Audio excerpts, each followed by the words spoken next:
Muchas gracias, José Luis. Gracias a ese formidable equipo que al terminar el año sigue con el mismo entusiasmo y la misma calidad informativa. Intelectuales de la información: Nayib Chaede, Felipe Romero, Manuel Conde, Susana Gotró, Julieta Tejada, Kalim Michel, Cundo Camarena en el apoyo técnico, Karina La Antigua y Josefina Ortiz, y también sintiéndonos contentos de contar con don Álvaro Arbelo, la leyenda de la intelectualización de la información en la República Dominicana. Desde el estudio Willy Rodríguez en Santo Domingo, en estas reflexiones que hacemos con don Bienvenido Rodríguez, hoy vamos a referirnos al requisito de la paz para que haya progreso. Es necesaria la paz para que haya progreso, y el mundo tiene tantas guerras, más de 25 guerras parciales o totales activas en todo el mundo, aunque solo se mencionen algunas. Por eso es tan necesario que se desarrolle la cultura de la paz, que el mundo entienda que el progreso se fundamenta en la armonía, en la comprensión, en la discusión civilizada de los temas, en la concertación, que el progreso, que el turismo, la minería, la industria de transformación, la agricultura, los servicios, el transporte, la banca, las finanzas, el mundo de las inversiones necesita paz, que no se puede fundamentar en la incertidumbre de la guerra. Vamos a hacer una relación de los tantos conflictos que tiene el mundo actualmente para concluir con los más activos, y partamos de Indonesia, donde desde 1976 hay una guerra con los rebeldes del movimiento Aceh Libre y el ejército indonesio, donde han muerto ya más de 50,000 personas, y solo en el 2022 murieron sobre 15,000. El conflicto de Afganistán, no vaya usted a creer que por la partida de Estados Unidos allí han cesado los muertos, han muerto más de 300,000, y solo en el 2022 perecieron sobre 30,000. En Argelia, desde la segunda mitad de 1990, no se ha resuelto aquel conflicto donde han muerto más de 100,000 personas por los extremistas islámicos, con las violentas contraofensivas que hace el ejército de Argelia. Este es un conflicto casi inexplicable, pero en Burundi, las guerras entre los grupos étnicos, los Tutsis y los Hutus, desde 1993, ya van más de 350,000 muertos, y todo parece que no alcanza su fin. En las mismas cárceles de Brasil, sin que salga mucho, hay a los medios, hay una guerra sórdida en las cárceles donde han muerto miles de reclusos. En Colombia, durante más de 40 años, un conflicto del que tenemos más información que muchos otros, pero que tampoco, como dice el propio presidente Petrus, se ve el fin tan próximo, ante todo debido a las grandes desigualdades sociales en una Colombia rica y diversa, pero con una distancia, una discrepancia en las condiciones de vida, donde hay población que viven como si fueran parias. En el Congo, la sórdida guerra por el control de los ricos yacimientos de diamantes, oro y coltán. En el este del Congo, por allí pasan de los 450,000 muertos, y en este año 2022 han continuado esas muertes todavía con más fiereza. Estamos hablando de la Costa de Marfil, con más de 12,000 muertos, un conflicto que tiene lugar desde 1960 y luego en 1993, en Egipto, en la península de Sinaí, un conflicto que lleva años y años, en Eritrea, en la región, en tantas regiones de Eritrea y Etiopía, a pesar de las intervenciones de la ONU, siguen las hostilidades. Y en Filipinas, desde 1971, los musulmanes de Mindanao llevan a cabo una lucha armada por la independencia de la isla, y han muerto más de 150,000 personas, y este conflicto sigue totalmente activo. Y nada digamos de la situación política del Yemen,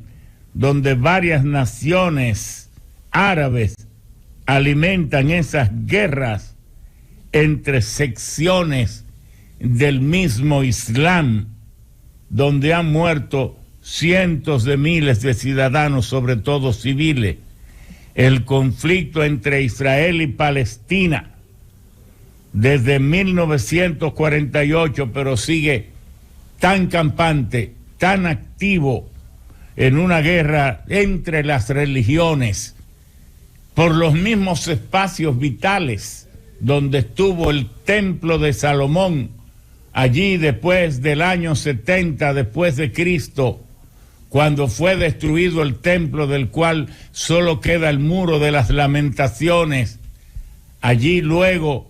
el Islam hizo la mezquita del Domo Dorado y de Al-Azhar,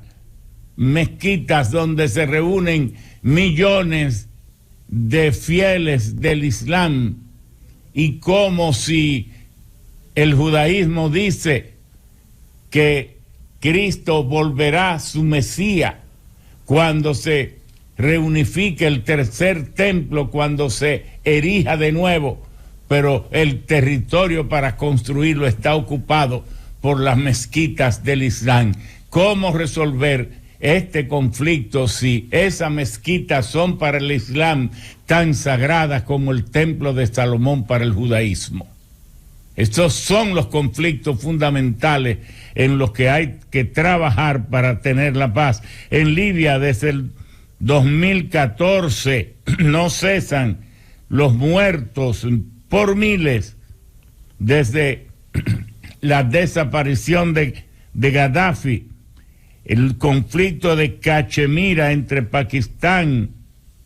y la misma India, que tienen bombas atómicas, un conflicto extremadamente peligroso. Las guerrillas maoístas, que todavía maoístas del Nepal, mantienen ese país en guerra, y en el 2022 murieron cerca de 10,000 personas. La rica y extensa Nigeria y poblada Nigeria, donde más de 250 grupos étnicos, lingüísticos diferentes se luchan por repartirse los grandes yacimientos de gas y de petróleo. En sus diferencias religiosas Allí está siempre la religión en la raíz del conflicto. En los últimos años la mayor violencia viene del grupo terrorista Boko Haram, y el año pasado solo murieron 20,000 personas. En la República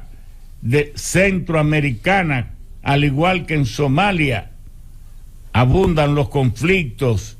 donde mueren decenas y decenas. En el Sudán por igual, pero como es en África, estos eventos religiosos que cobran vidas por miles son como ocultados, son como preteridos, son como negligentemente tratados, pero son guerras activas.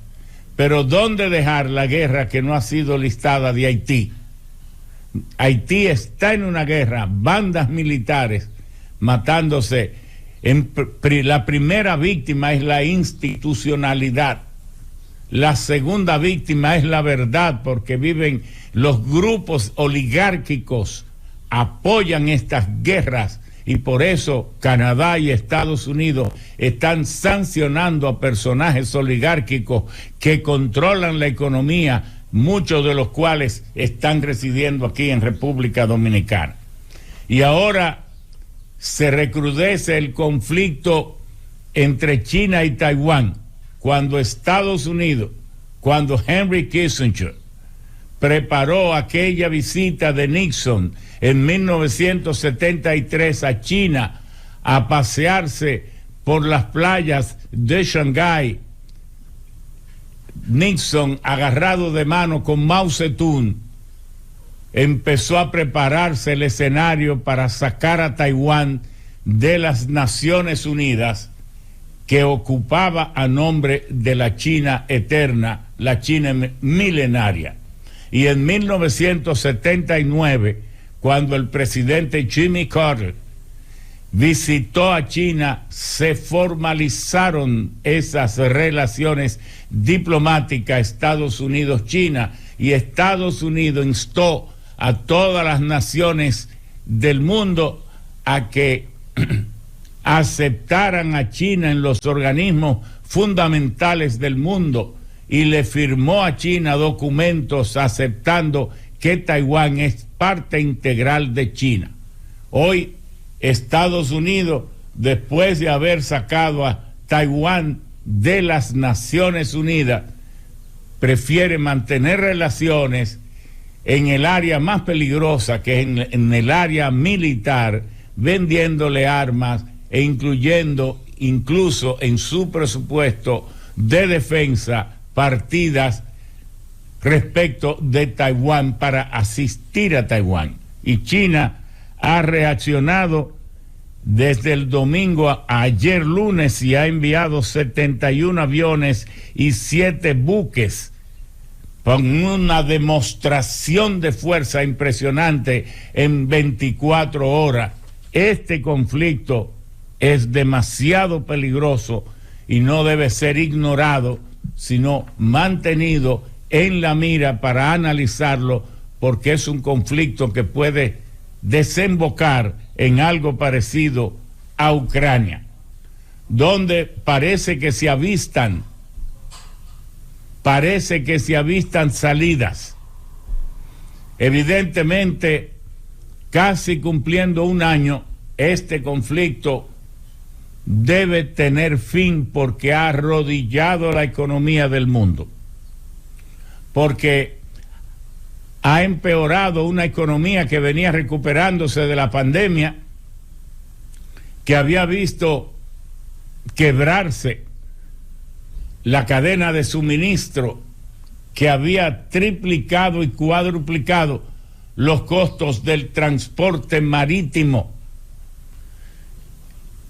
que había visto también cómo poco a poco las economías de las industrias, sobre todo de la fábrica del mundo de China, empezaba a despachar órdenes de compra, y cómo las economías de todas las naciones iban recuperándose. Entonces en febrero del 2021 estalló esta invasión de Rusia a Ucrania, que ha empeorado todos los signos de la economía mundial. Europa está en rojo, los países aceleradamente, aún Alemania, la gran locomotora de la Unión Europea, está en serias dificultades por los problemas que más o menos todos estamos enterados del suministro del gas natural, el cual no es solo un combustible, porque muchos amigos tal vez no han evaluado el problema del suministro de gas natural en sus verdaderas dimensiones. El gas natural es lógicamente combustible para la generación de electricidad, pero el gas natural es también el combustible para los hogares que se nutren directamente de las tuberías de gasoductos y tuberías secundarias dentro de las ciudades que van hasta los hogares. Y el gas extraído del subsuelo ruso es limpiado y es bombeado y transportado en los grandes gasoductos, que son 11 y que todavía operan en su mayoría, y luego esos gasoductos van reduciendo el diámetro de sus tuberías hasta llegar al suministro en cada hogar. Pero el gas natural es también materia prima para la industria petroquímica, para esos famosos plásticos que vivimos en la era de plástico, porque el 80% de los aditamentos, de los artículos, de los objetos, de los muebles, de los artefactos, de los vehículos que hoy tenemos, tienen grandes componentes de plástico cuando no son totalmente fabricados de plástico. Pero también para los fertilizantes nitrogenados y otros tipos también. De manera que el gas natural es algo clave para el mantenimiento de la dinámica industrial de fabricación de toda nación desarrollada. En República Dominicana únicamente se utiliza como combustible para la electricidad y también mínimamente para el transporte. Pero si República Dominicana llega a ser una nación verdaderamente industrializada, tendría al gas natural líquido que nos llega desde distintas partes del mundo, básicamente de América, para nutrir como materia prima esa industrialización. La esperanza que nos queda, que atisbamos ahora al cierre del año 2022, es de que el ministro de Relaciones Exteriores de Rusia, Lavrov, lanza una propuesta a Ucrania, a Zelensky, Volodymyr Zelensky, a que acepte su propuesta de paz, una propuesta supuestamente amistosa, pero es una propuesta fuerte, porque Lavrov implica que los territorios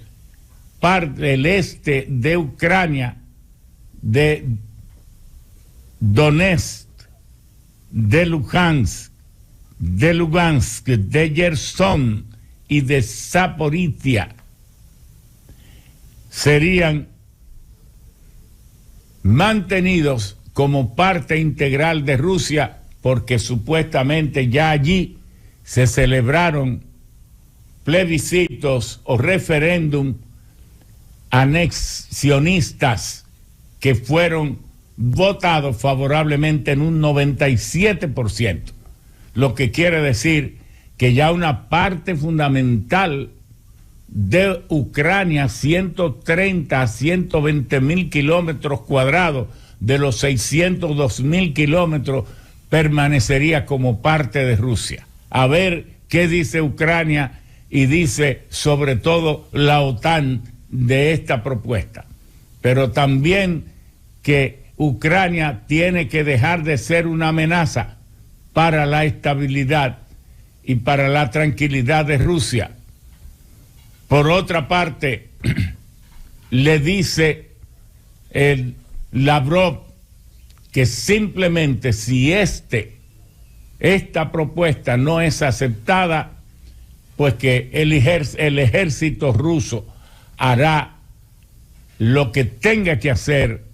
para resolver este conflicto. Este conflicto está perjudicando enormemente la economía rusa.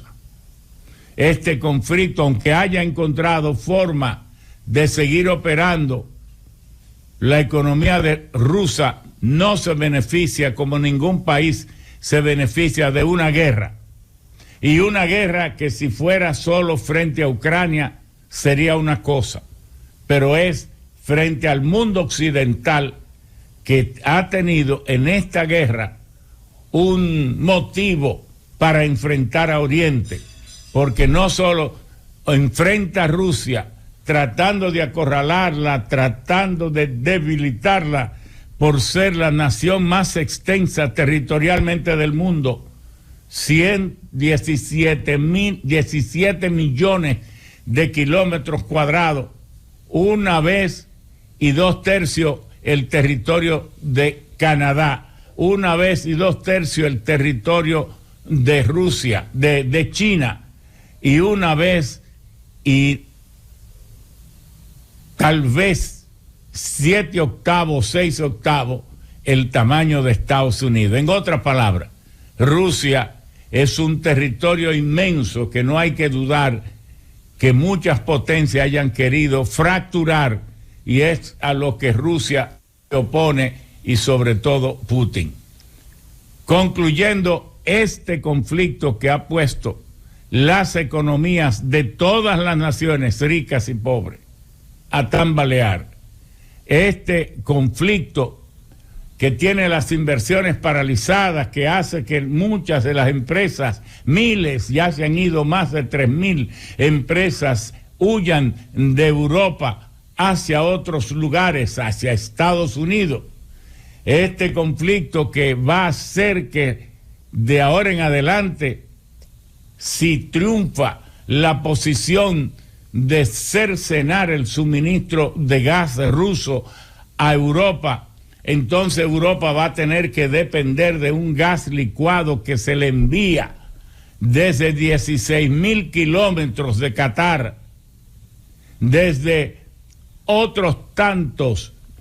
9 o 10.000 o 12.000 kilómetros desde el Golfo de México, desde Estados Unidos, un gas líquido 50% más caro, cuando Rusia lo que necesita, cuando Europa lo que necesita es reducir el costo de producción para seguir siendo eficiente. Roguemos que en este nuevo año 2023 estas guerras que hemos narrado adrede, para que se vea que no es solo en Ucrania donde posiblemente no está muriendo tanta gente como mueren en el Congo, como mueren en la República Centroafricana, como mueren en Burundi, como mueren en Sudán, Eritrea, en Etiopía, como mueren en el Yemen, guerras activas, como mueren en Nigeria, pero que estas guerras son un poco silenciadas,